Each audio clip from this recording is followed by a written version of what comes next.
Hey there, YouTube Sharks. So in this video, I'm going to go over this ITX motherboard, this ASUS ROG STRIX X670E-I gaming Wi-Fi.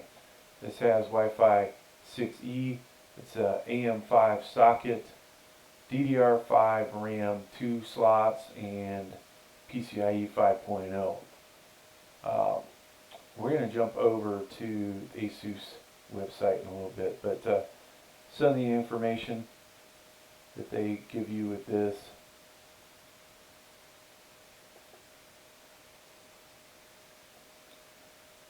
And we'll see this in some better detail of this, but HDMI port, you've got at least 5 USB 3.2 Gen 2s.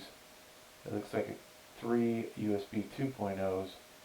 Wi-Fi, excuse me, the Ethernet is 2.5 gig. And they include this ROG STRIX Hive. Now here's a ROG FPS2 card. So this adds 2 USB 2.0 headers, 2 SATA ports, and a clear CMOS header. Interesting, you know, because you run out of room on these things, that they'll add this additional card. Don't see that on the lower end stuff that yours truly buys. So what's in the box, folks?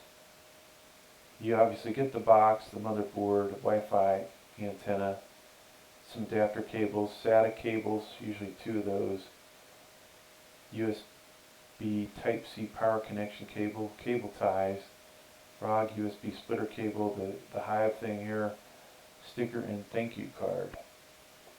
See if we missed anything on here. So your CPU fan header, AIO pump header, VRM heatsink is here.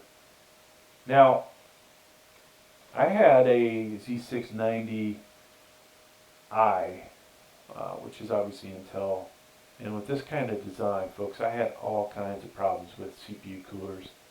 This one looks like maybe they put a little more space in here to get your CPU cooler in here, but just keep that in mind if you buy this. You may have CPU cooler nightmares. Alright, let us jump over, folks. These are much better pictures. We can't zoom any further. So obviously PCIe 5.0 right here. A card this small, you're not going to get a second PCIe, right? So that's why Wi-Fi is included. If there wasn't Wi-Fi, you wouldn't be able to do the PCIe Wi-Fi. You'd be stuck with USB Wi-Fi. M.2s stacked in here, alright? There's no pictures from the back side, so I would assume that this does not have an additional one on the bottom. So let's look at some different views of this thing. So here's that card. This kind of scares me, but you know, hopefully it won't break it off. All kinds of additional connectors on here, as you can see. 24-pin power connector, USB Type-C Charlie. This looks like a USB 3.0 header. And from this angle, you can just see how tall this thing must be. Bound to give you some headaches depending on what CPU cooler you use.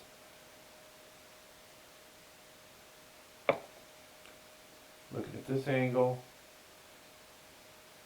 And these are always fun to detach from the motherboard so you can get your M.2 in there.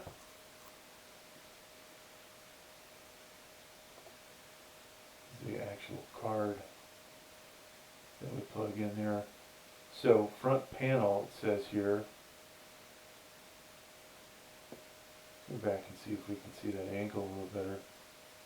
Okay, so this is the front panel. So you have everything you need here: HDD, power switch, reset switch, power LED, all in here, okay? And you can see it good here as well. Now sometimes they have a cable that comes out for HD audio. These both look like they're probably USB 2.0s. Let's go back. Are they labeled USB? so these are both USBs, folks. Now looking at this, 2.5 gig Wi-Fi, dual Type-C Charlie's HDMI.